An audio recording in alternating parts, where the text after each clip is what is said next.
The end of the Archaic period in Texas and other parts of North America was marked by the appearance of pottery and, most importantly, agriculture. Once a culture begins to use agriculture, populations expand and the groups become less mobile. This makes reliance on hunting and gathering no longer a viable option.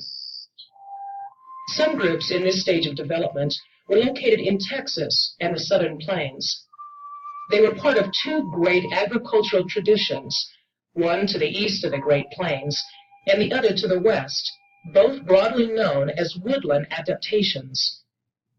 The western section was part of the greater arid southwestern culture and traditions of the Hokum, Anasazi, Fremont, and Mojolian. The Texas groups began to experiment with agriculture 3,000 years ago. These people gradually learned how to grow squash, beans, and most importantly, maize, a variety of corn. Over time, they built great cities, lived in pit houses and pueblos, had extensive roadways for travel and trade, and made beautiful pottery. They told their stories on rocks and on cave walls, only to finally disappear as a people before European contact.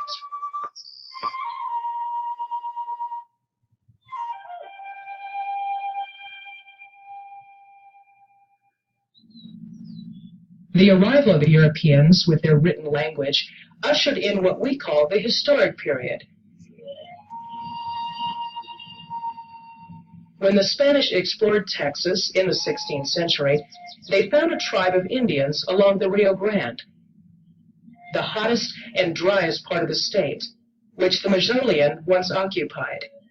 The new people were called Jumano, and they were part of the Pueblo building Indian group to the west. Little is known about the Jumano, but evidence suggests they were farmers. They made and used pottery, hunted with bows and arrows, and their villages were reported to be ruled by a chief.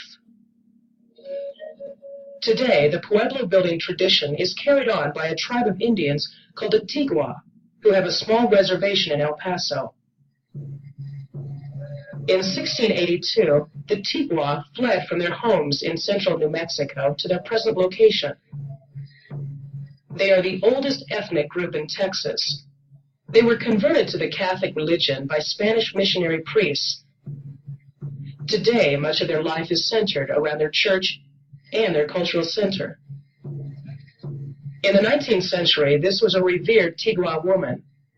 Today, her great-grandson, Ricardo Quesada, is a tribal war captain. He speaks of the importance of dancing in the Tigua culture. The dances that you saw here are mainly social dances.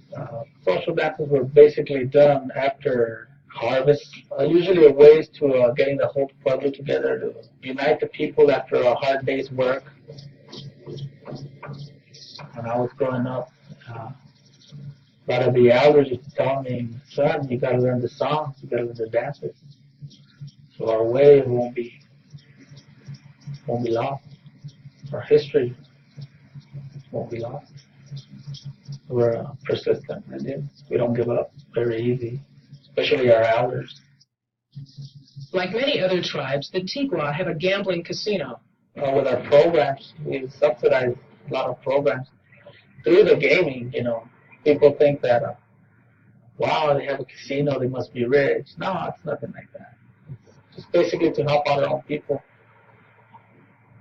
I foresee our Indian culture in about 50 years to be stronger, more united, through efforts being done from people here in the present. That's how I see the tribe 50 years from now, more united.